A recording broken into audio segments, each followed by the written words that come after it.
Hey, folks, welcome back. This is Mark Devine with the Unbeatable Mind podcast. Super stoked to have you join me today. I do not take it lightly. I know your time is valuable and there's a billion, million, trillion things vying for your attention. So I won't waste your time. We got a phenomenal guest and opportunity today to talk about things that are very interesting in these interesting times, such as leadership, how to embrace the suck, how to think and lead like a Navy SEAL, and whatnot, because my guest is my good friend, Brent Gleeson, another SEAL team officer, comes out of SEAL Team 5, which was our next door neighbor down in Coronado. They were the scrappy ones. SEAL Team 3, we were a little bit more polished. You probably agree with that statement too. That's why I chose SEAL Team 5. Understand, right? Brent has an undergrad degree in finance and economics from SMU, studied English and history at Oxford. So he's another one of those brainiac SEALs. Got his MBA from USD, serves on the executive board at the Naval Special Warfare Family Foundation. He's married, 3 kids, and about to bring another one into this VUCA world that we live in. And we were talking about before this, having more kids is just more incentive to help the world be a better place so that they can grow up in maybe a little bit more positive of a future than what we're seeing right now. Brent, welcome, man. It's really good to see you again. Good to see you, brother. Hope all has been well. It's good to catch up. all has been hell and well. Because, we're trained to deal with this type of stuff. It's really been quite interesting year. I've actually had a lot of fun, even though it's been really frustrating just to watch the reaction of the government and, what they've been putting small business owners and, just the general public through. I don't know. We can get into a little bit later into talking about that, but what a fascinating time, right? And yes, it is. It's actually a good time for special operators who are in the real world doing things, because we're just trained to navigate this VUCA, the volatility, the uncertainty, the complexity, the ambiguity, and we actually thrive in it, and we can find it a lot of fun, right? Because we're just used to that. And I think that's been one reason why you and I have really been in kind of high demand lately, even if we're doing a lot of work over Zoom, because we've got some strategy and tactics to help people. Yeah, so there is a silver lining in many ways. A silver lining, yeah. So I know we did an interview back in 2017, but most people probably don't remember that because that seems like a lifetime ago. So let's get into some basics and talk a little bit about how you got or how you started your leadership journey. Like, here's a guy who's got his bachelor's in finance and he's at Oxford. How do you go from that to being a Navy SEAL officer? It is kind of a bit of an interesting story because, full transparency, even early in my college days at SMU, I had no real vision or intention of joining the military. Again, this was peacetime, very close to 9/11, but pre 9/11. So kind of a different mindset when it comes to having a call to serve.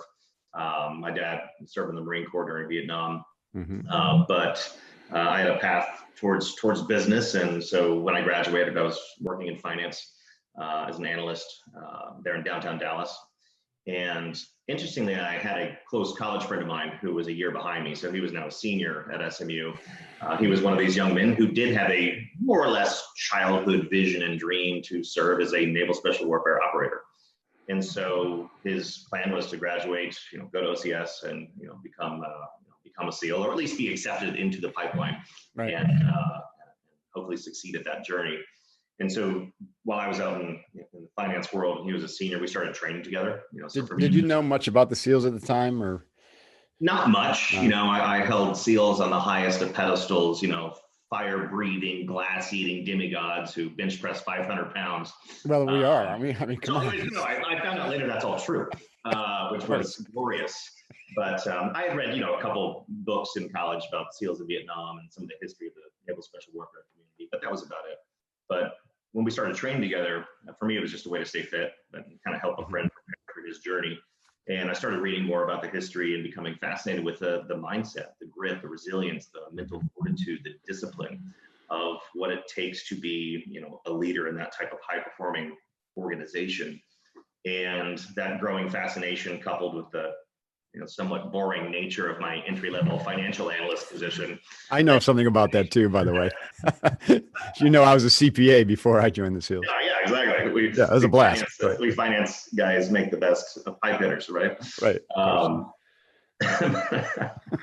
But ultimately made a decision, and it was kind of really my first a pivotal moment in my life where I decided to take some true calculated risk and weigh those options. And there was obviously some data analysis, so to speak, when it comes to what is the potential outcome of this decision. But ultimately, I made the decision to leave a relatively lucrative job in finance in Dallas and go on this journey and hopefully, begin that process of mindset transformation and evolution and seeing where that could take my life. And then 9/11 occurred and the journey began. Speeding freight train took off.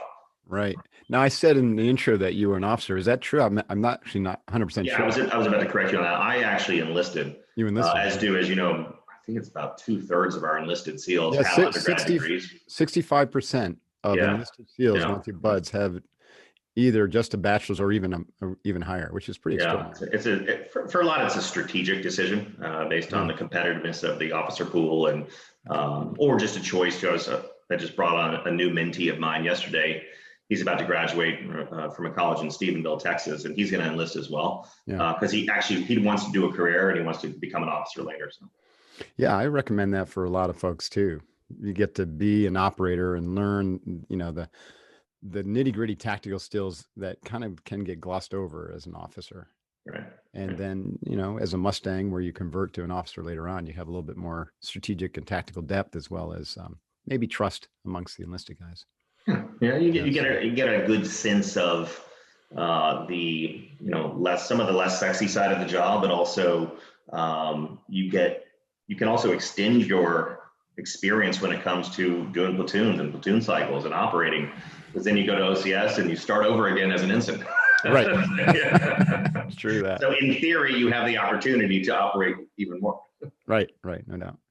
Okay. So you decided to go to BUDS or to enlist, and how did that work out? What was the what class, and what were some of the big challenges? Joined class 235. Another much more notable SEAL is David Goggins, who was in our class. Yeah. We were his third class. Right. It took him a few tries. Did you get to know David well? Oh yeah. Okay. I've known him for 20 years, but we were in the same boat crew in Hell Week, and obviously spent a lot of time together in those early weeks and throughout the rest of the program. And he was just beginning his journey towards mental toughness. He's now at a whole different level of lunacy. He is definitely at the highest level of lunacy in that area. Yeah, he's a great guy. Interesting. Yep. Okay. So you got through BUDS in one shot? I fell into I'm just saying this for context, I fell into the first time every time category, which is good because I was really focused on doing this once and me too. Me too. Not again. I did not enjoy the experience, but again, there's we've done a lot of research on this, and it has nothing to do with, obviously you have to be super fit, but and have the right mindset, but outside of that, the research that we've done comes back around passion and purpose and an emotional connection to giving to the cause of being an NSW operator. And that's where we see guys being more successful. It's hard to obviously measure that early on, but it's an interesting social experiment, to say the least. That's a great way to put it, for sure. How many folks in your class? What were the stats like on start and finish? We started, obviously we had more when people were filtering in during pre-training, around a couple hundred, and I think we started around 187 and graduated 23 of the originals. We had a couple people filter in, obviously at some point, some rollbacks filter in, but 23 of our original class. Almost exactly like my class. We had 185, graduated 19. Yeah. So. You were the last hard class though, right? We were the last hard class. Yeah. It's gone downhill since then. It really has. There's millennials apparently in the SEAL teams now. God help us. I'm not even sure what they're doing with those guys. I'm just kidding. What were some of the biggest ahas for you in training from a leadership or human kind of nature perspective? I think really around the importance of accountability. Obviously, personal accountability, you count having an accountable team without accountable leaders.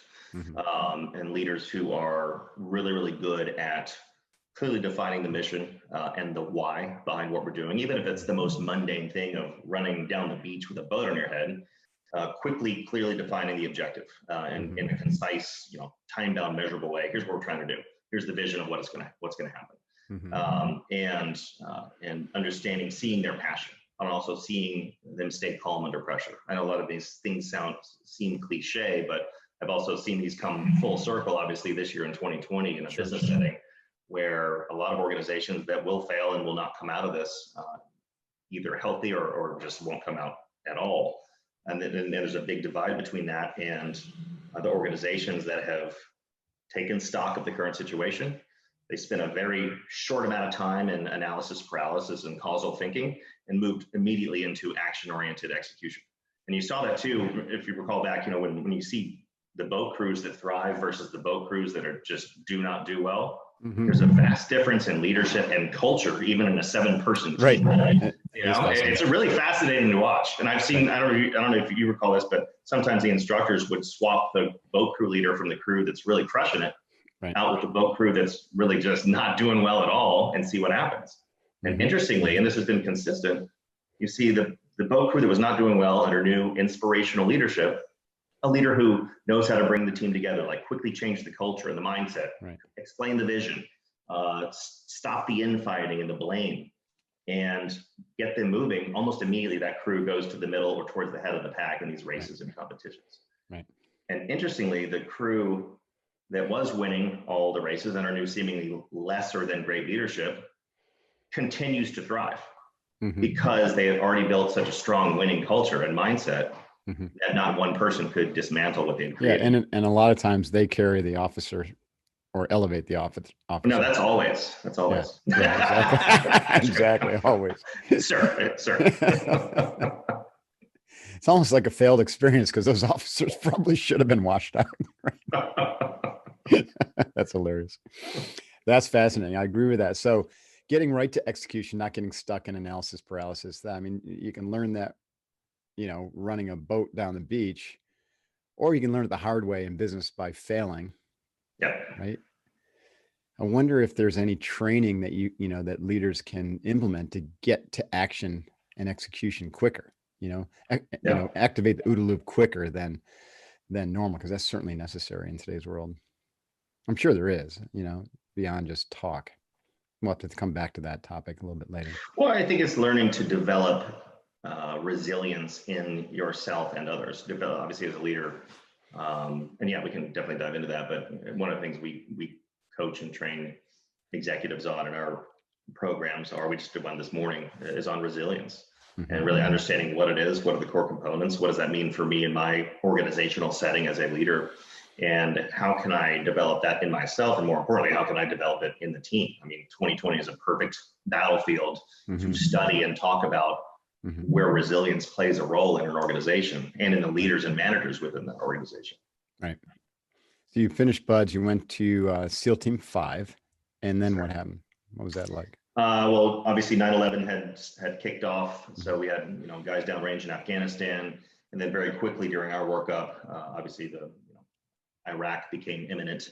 And then we got word right around this time, right around the holidays, because I remember all the officers stayed at the command to start planning ops over Thanksgiving and Christmas holiday in late 2002. And we were, our task unit, obviously Team 3, the more polished operators, were sent downrange to take care of some business around the Al Peninsula. Right. And then our task unit from 5 was following them shortly thereafter to operate, around Baghdad, Ramadi, and Fallujah, doing capture kill type ops. So in those ops, the early days of Iraq, it was still kind of like the SEAL mindset was, we're going to go in and knock out an oil field or secure, whatever. It's kind of like more static. It wasn't full on hunter mode, was it? Where we're hunting people? For us, it was. For us, we were pure hunting.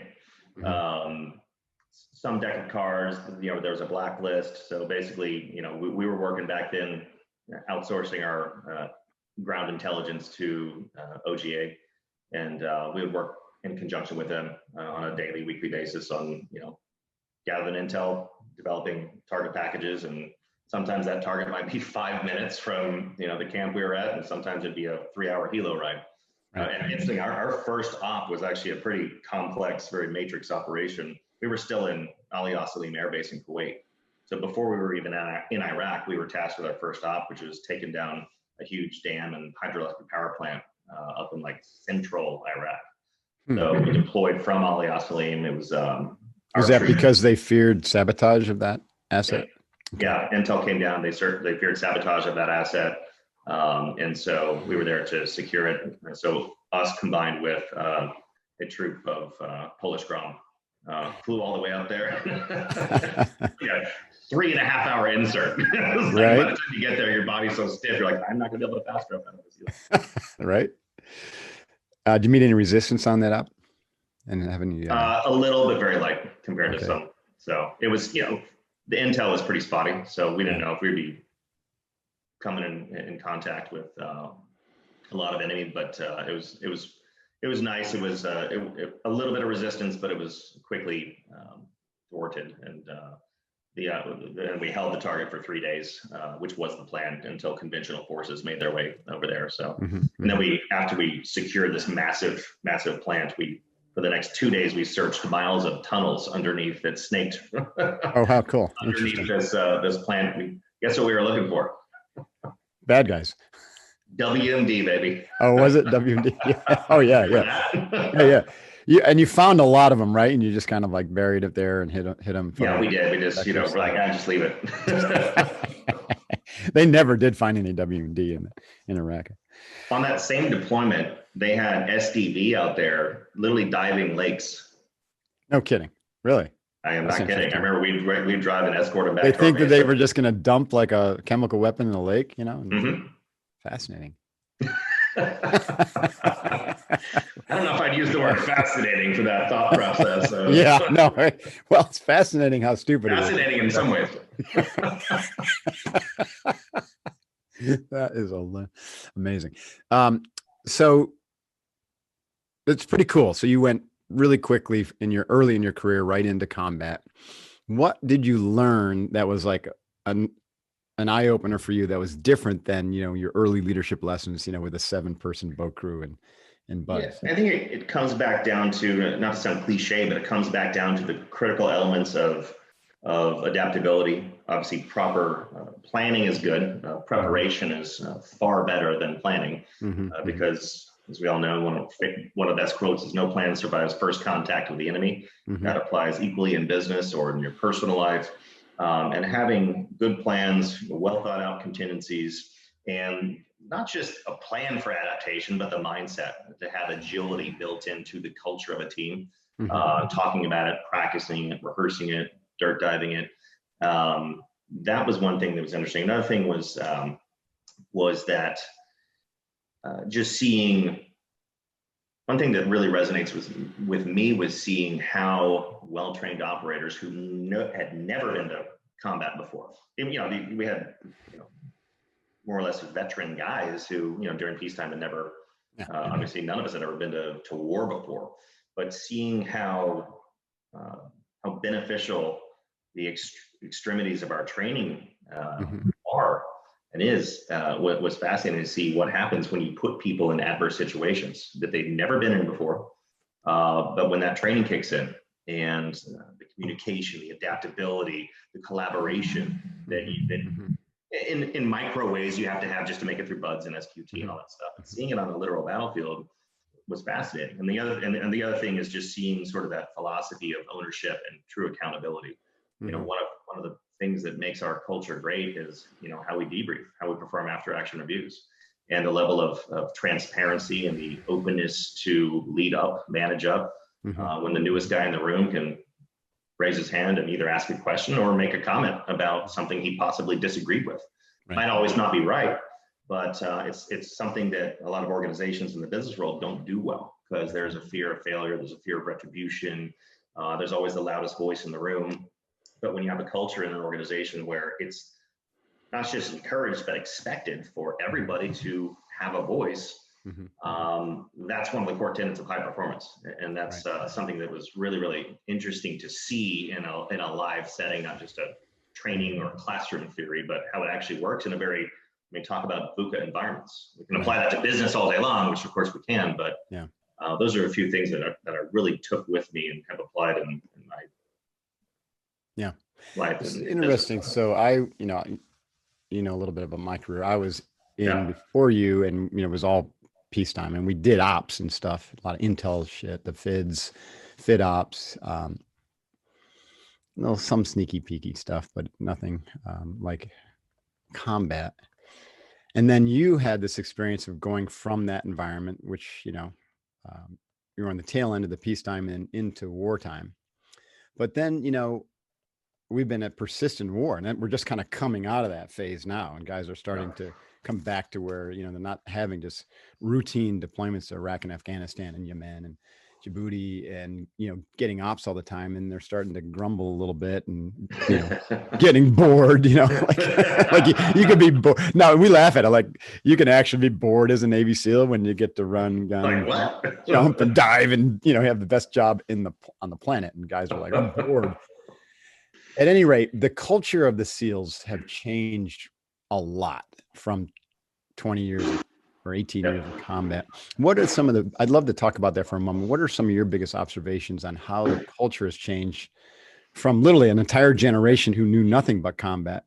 Yeah, it's interesting. Obviously, like you, same way I was taught by non-combat veterans. And, you always told we could go to war together someday. So you got to unfuck yourself, Gleeson, and all that stuff. And I'm like, yeah, whatever, we're going to war someday. Yeah. And then we went to war. Literally my first boss, my LPO in my first platoon was our most hated instructor in second phase. Oh, no kidding. Who is that? Like, you gotta be kidding me. I won't say his name, but come on. Sparing him. But it's interesting. One piece of that is that I like to reference is, and it's interesting within organizations too. You see like organizations out there in the business world that have been around forever, never really clearly define their values or their culture manifesto, or the behaviors and guiding principles they expect of themselves and each other, or their why, their real purpose. They've been successful, but they've never really taken the time to document that and make decisions based on it. And interestingly, and people have their own philosophies on the SEAL ethos and all that.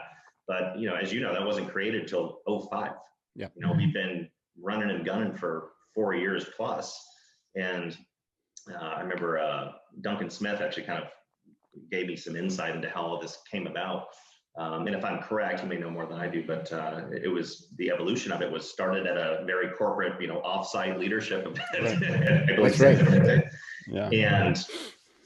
And it was, I believe the thought process was like, we really need to define who we are as an organization and base our decisions on that. Who we bring in, what are our talent acquisition strategies? How do we apply this to how we train? What core values do we want from people? And how do we define our culture as an organization? And in theory, of course, in a best case scenario, your culture should be designed to achieve a desired outcome, a desired result. And when that's not defined clearly in any environment, you're going to get a lot of haphazard decisions, a lot of haphazard behaviors, and therefore haphazard results. Right.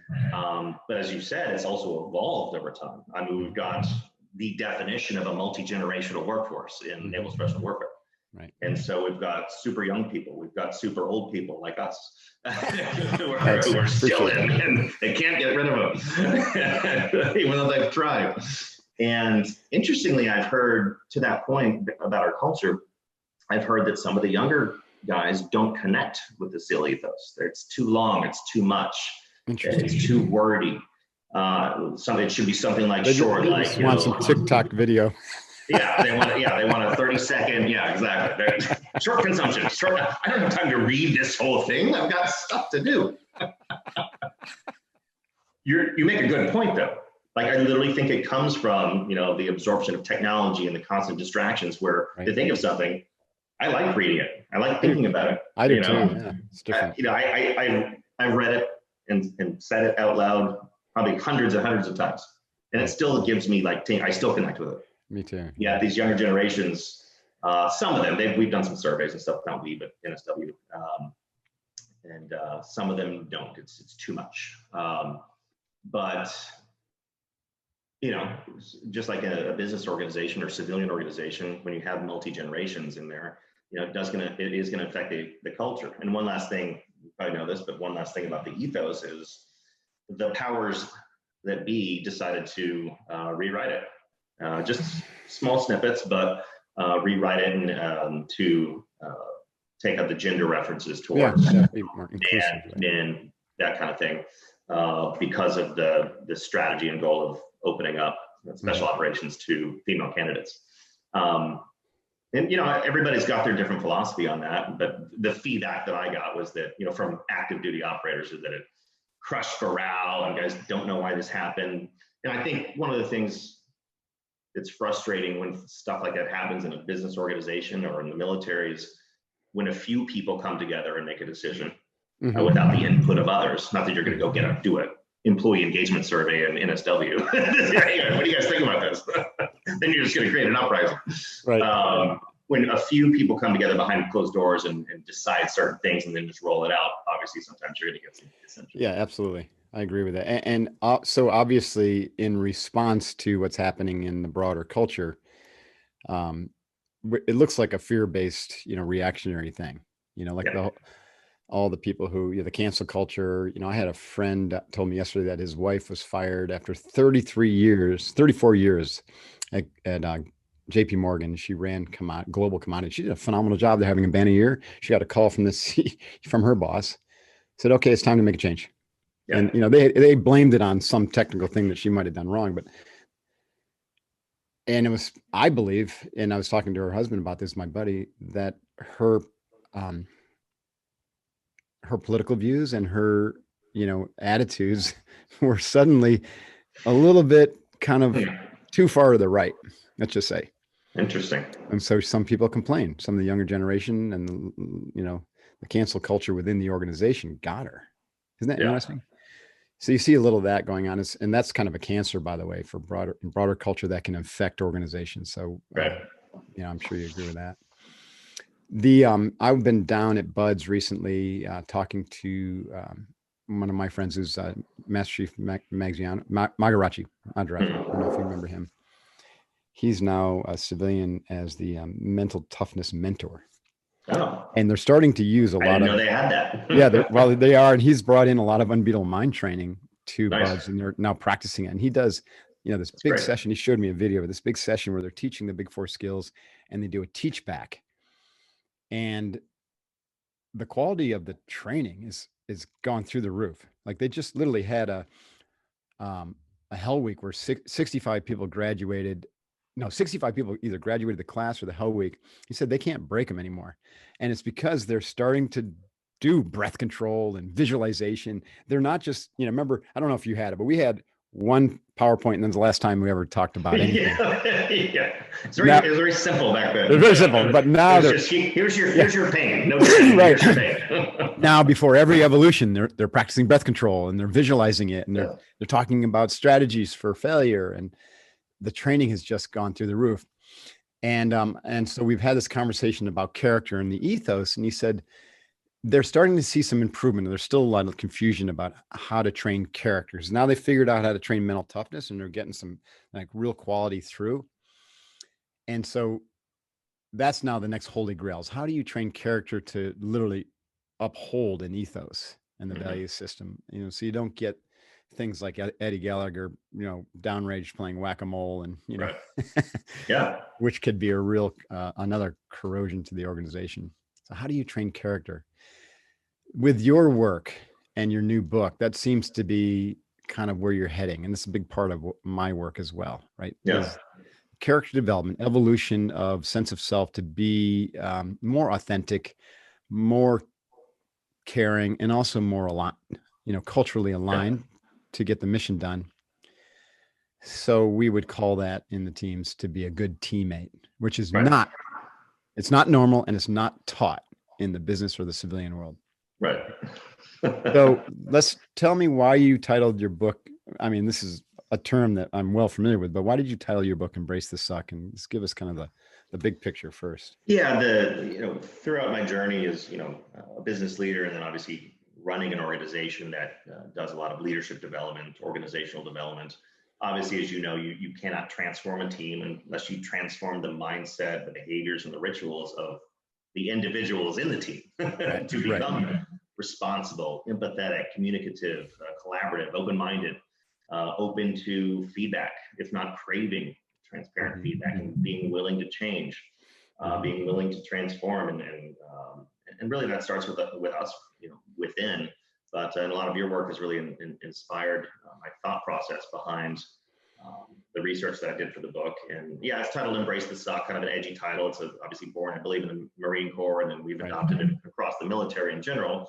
The philosophy obviously is simple: is leaning into adversity, leaning into inevitable pain, inevitable suffering that we all have as humans from the day we are born to the day we go over the Great Divide, but also being thoughtful and intentional in the fine art of comfort zone expansion.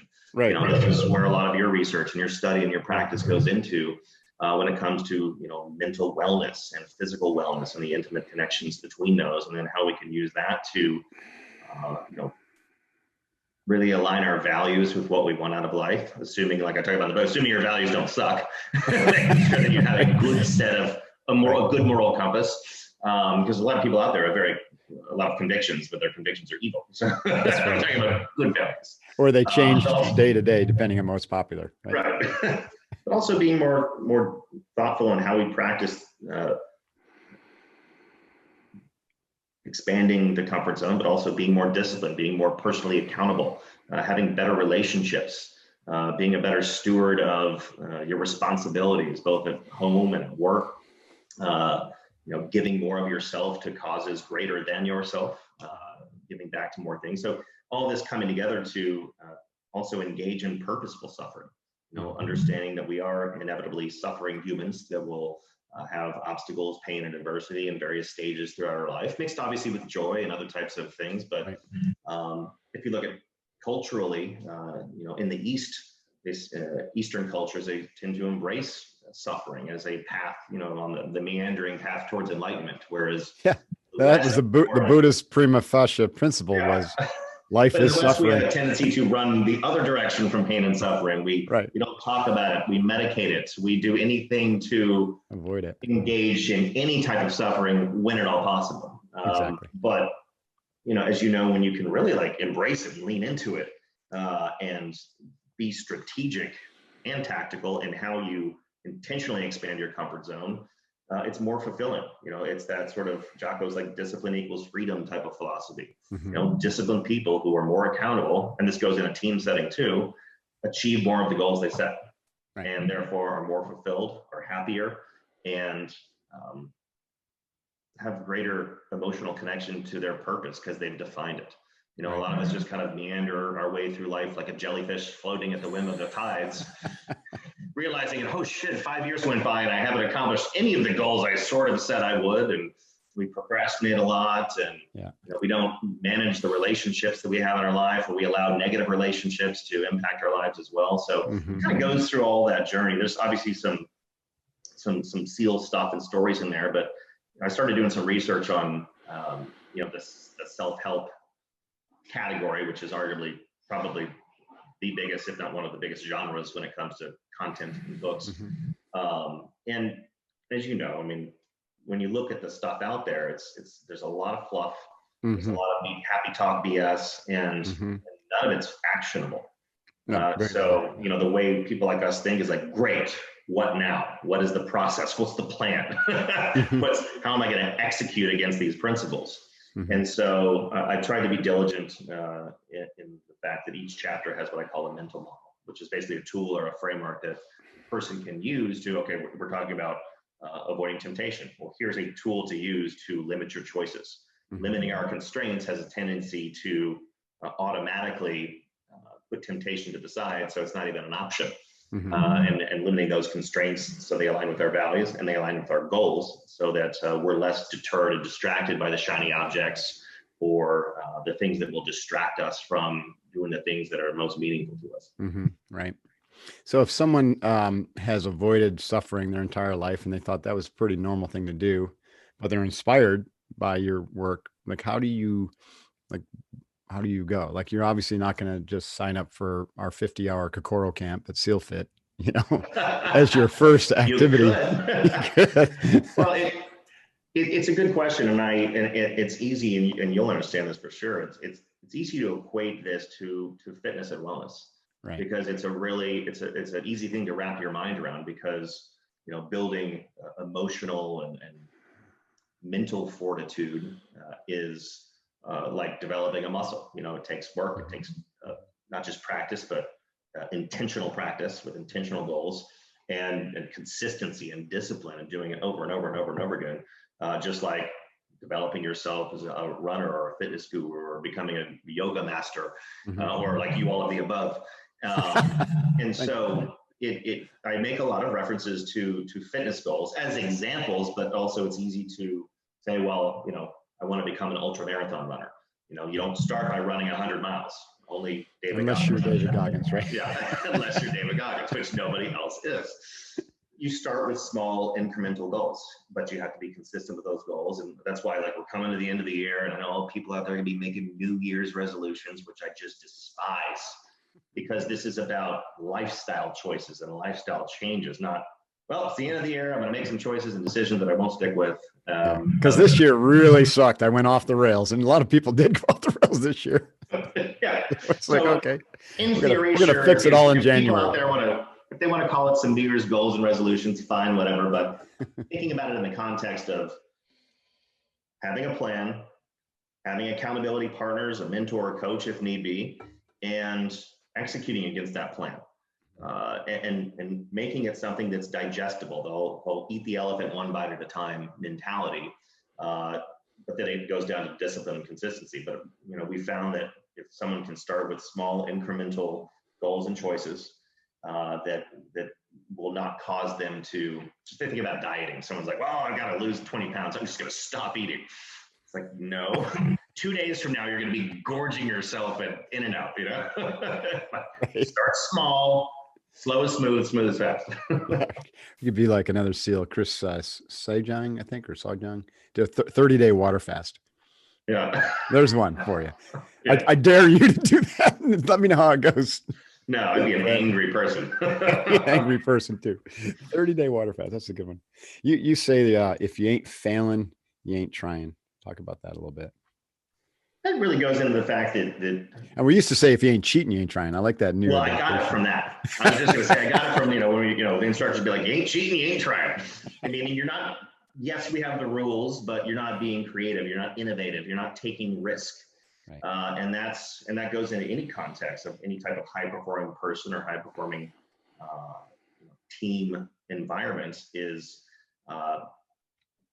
the fear of failure. And that's why a lot of guys don't make it through BUD/S, is they fear failure so much, they get so distracted and so consumed in that moment that they can't see past the adversity towards their original emotional connection to the vision of what they wanted to accomplish.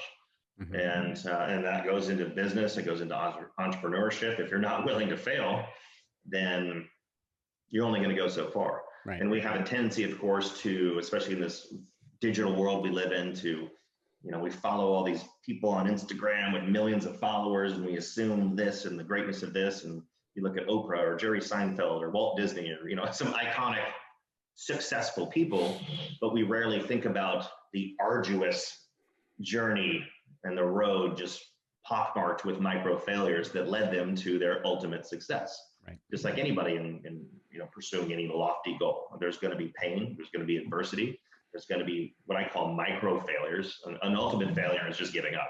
That's failure. Mm-hmm. But the obstacles and the things. I mean, Thomas Edison said it best. I haven't found. I haven't failed. I've just found 10,000 ways that something won't work. So right. It's that mindset of just continuing to move forward despite the inevitable obstacles that you're going to face. And if you're not willing to fail, then you're only going to take whatever pursuit you have in mind so far. Right. Yeah. So learning attitude, right? Instead of an obstacle, it's an opportunity. Instead of a failure, it's another way to learn how to get to victory, get to your success. So one of the things we teach in our development programs is Carol Dweck's. She's a professor at Stanford. Decades of research and teaching, but her fixed versus growth mindset. You know about the growth mindset. Fixed mindset, of course, we believe that when it comes to skills, challenges, these types of things, that we believe that I am who I am. Yeah. I can do this, and that's about it. Effort's not worth it because I'm not going to achieve that goal. Whereas a growth mindset is the bedrock of resilience. Challenges are opportunities. Setbacks are just a learning moment.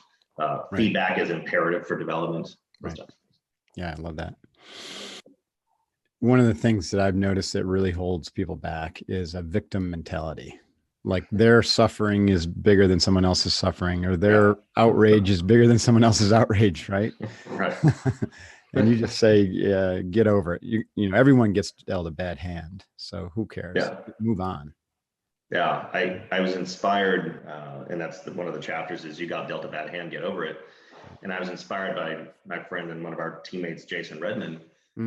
Great guy, great combat leader, and then shot in the face, neck, chest, and arm multiple times by a high caliber machine gun. Ouch. And survived and continued to. His team obviously led on, and his team leader was phenomenal, JTAC, thank God. But when he was conscious, he was continuing to, can't help being officers, continue to ask for a head count. What's the time on the medevac helicopter? While he's face down, bleeding out in the dirt, with bullets raging over his head. Wow. Point being, a horrific situation. But in that moment, in that time that he was at Bethesda Hospital, he became. This was an interesting part of his transformation. He became so frustrated with people close to him, teammates, friends, family, coming into the hospital, who were just crying over his wounds and all these things that have happened, and they were the ones having the victim mentality, not him. Right. But the thing is, in your vulnerable moments, right, that can seep into you, right? And you you get treated like a victim, and this is a problem with our culture, and then you start to believe it. Of course, he didn't believe it. He did the opposite, and he's now, he's an entrepreneur, very motivational, speaker, and teaches his overcome philosophy to, organizations, executives all over the world. And he took that list of things that doctors told him he would never do and used it as a to-do list. I love it. Roger that. Here's my new to-do list. That's killer. So again, we want to embrace the suck. How do we choose our suffering wisely? It's really the purpose behind that. The part of the book is to, first of all, understand our suffering, find ways to, through root cause analysis or through reflection or journaling, and being thoughtful and understanding what we're suffering for. Oftentimes I feel that we spend a lot of time in, kind of wallowing in, the why me, why now. Or when bad things happen to loved ones, friends, family, and understanding, well, what is this suffering all about, and potentially what can we gain, or what can I gain from the suffering that I'm engaging in right now?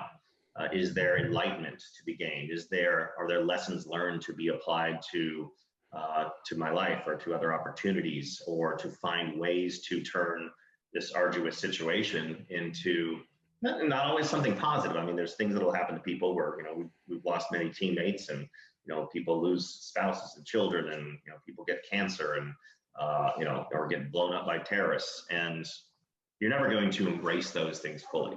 But also understanding one thing that I think we have, that's an interesting part of our culture in NSW that we've unfortunately had to learn over many decades of crappy situations, is learning how to, for example, celebrate life, as opposed to lengthy mourning. Now, again, we're not all good at that, and we have a tendency to put all our boxes deep inside and compartmentalize things like many people do. But at the same time, learning how to better not do that. Like learning how to move on, right? To move on. Get over the grief process. Don't stuff it down here. But I also talk about, we're meant as humans, I believe, to suffer with social support, whether that be a spouse, or a friend or mentor, teammate, not in isolation.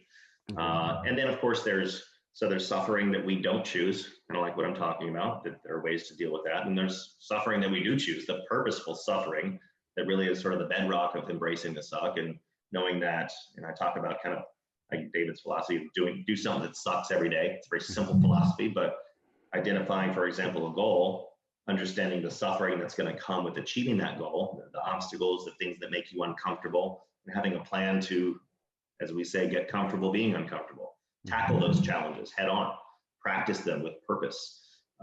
Simple thing like as a leader, on the battlefield, I'll run towards the sound of gunfire.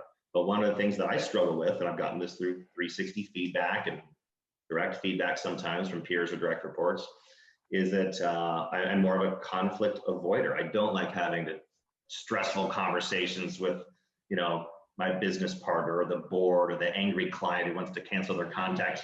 So I'll put it off. I might delegate it to someone else, or I'll just like, oop, it's getting late in the day. I don't want to bother that person. They're already pissed. So I'll call them tomorrow.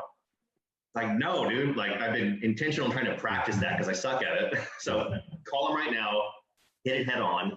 And then you realize a lot of these problems we face in business and life, they're not as big and scary as you thought. The person's not as pissed as you thought. And it doesn't take as long to navigate that VUCA environment as you possibly thought. Maybe there's some hard and soft costs associated with it. Once you've dealt with it, then you move on and you're like, oh, I should do that more often. I agree. That's interesting. I love that as an example of embracing the suck, because we're not necessarily talking about physical suffering, or, a lot of it is just psychological resistance to something that's perceived to be hard, right? Or something that you don't have a competency around.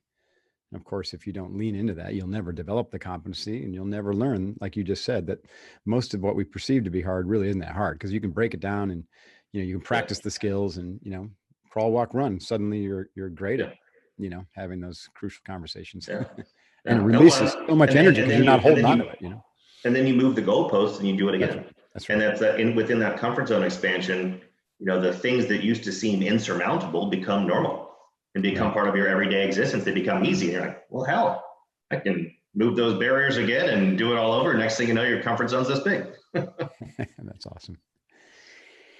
Yeah, I love that, you get into almost existentialism and Eastern philosophy of this, because this last thing I want to talk about, you say, we're all going to die, so get off your ass and execute, right? And one of the things we teach in Unbeatable Mind is, acknowledge that, at the end of your life, you're going to have regrets, but you can choose right now to eradicate the large number of them that could happen from here on out, so that your only regrets are the things that you screwed up before now. Right. So we're all going to die. Like you said that much more eloquently than I did. I should have had you write that chapter, but yeah. Yeah. Tell us, where did this come from? It's what you just said. In essence, it's obviously the philosophy of accepting the fact that we humans have 100% mortality rate. That's research based. Pretty much. Yeah. It's not just you. Yeah. I read that somewhere, but but really it does. It's like Stephen Covey's 7 Habits of Highly Effective People. Number 2 is, think with the end in mind, act and behave with the end in mind. Right. So it's about, or in business, we'd call this an exit strategy.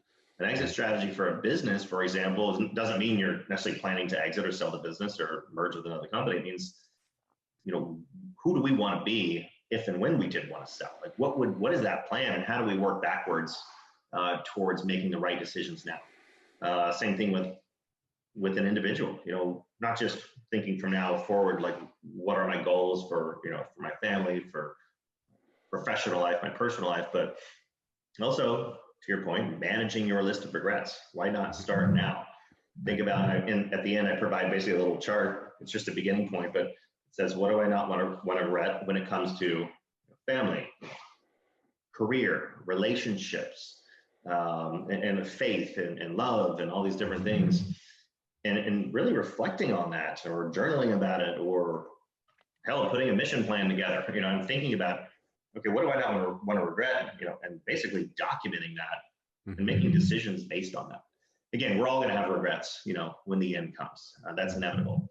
But like you said, basically, when you can whittle that list down with some intention, with a goal in mind, then I feel that we can make better choices. And it goes back to kind of limiting our constraints based on the list of regrets we don't want to have. Awesome. I love it. I love this progression of Brent Gleeson from the warrior to the leader to the philosopher. I'm trying to be more like you. I love it. Right? Protege.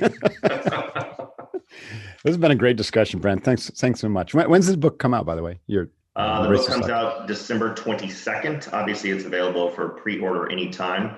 But yeah, December 22nd is the official drop date. We talked a bit about David. David Goggins wrote the foreword. Awesome. So I'm gonna warn the readers. The foreword's a little gritty. There might be a couple F-bombs in there. Expect that from David. That's awesome. He doesn't do that for many people. I got him to write at least a blurb from my book, and his wife Jen is like, I doubt he'll do it because he says no all the time, but at least he wrote me a blurb. I didn't ask him to write it forward. He may or may not have, who knows? Well, yeah, I'll take the rest of that conversation offline with you. Roger that. I'll just say it was quite a journey. I believe it was. I believe it. Awesome. And where can folks learn more about your other work at TakingPoint and on social and stuff? Sure. The company's website is TakingPointLeadership.com. I'm on Instagram. I've been told that I have to have an Instagram account. Of course. Anybody. Me too. And so I'm Brent_Gleeson on Instagram. And of course, I'm on LinkedIn and Twitter as well. So. Awesome. Well, my friend, as usual, it's been an enlightening conversation. Always. Congratulations on the new addition to your family. Do you guys know what yet? Male, female? Or are you waiting to find another boy? So we'll have a full fire team. If you like awesome. four-person fire team. Some officer prefer 5-person fire teams, but we're going to keep it to 4. So we'll have 3 boys and a girl. Awesome. The girl will probably be the leader of that fire team. Fire team lead. She already is, and she's 6. Awesome. All right. Good luck with the new book. Good luck with everything. It's great talking to you. Let's stay in touch. Thanks, brother. Hope to see you soon in person. Yeah, likewise. Post-COVID. All right, folks. Brent Gleeson, check out his new book, Embrace the Suck, coming out December 23rd. 22nd. Yeah. 22nd. Pre-order it. Help him out with that. And he's also involved in a charity, Navy SEAL Family Foundation. The SEAL Family Foundation. Yeah. What's the website for that? Where can we learn more about that? SEALFamilyFoundation.org. Essentially, our main mission there is family resilience within the NSW community. Awesome. So programs, for the active operators, obviously the families of our fallen. So. Okay. So people can support the families by donating or getting involved in that. Yes. Awesome. Cool. All right. Thanks again, my friend. All right. Thanks, brother. Good talking. You take care. All right, folks, that's it. Go support Brent Gleeson. What a great guy. And also the SEAL Family Foundation. And stay focused and embrace the suck, everybody. You only get one shot at this. Nobody gets out alive. It's not a dress rehearsal. Not a dress rehearsal. Hoo-yah. This is Unbeatable Mind Podcast. Divine out.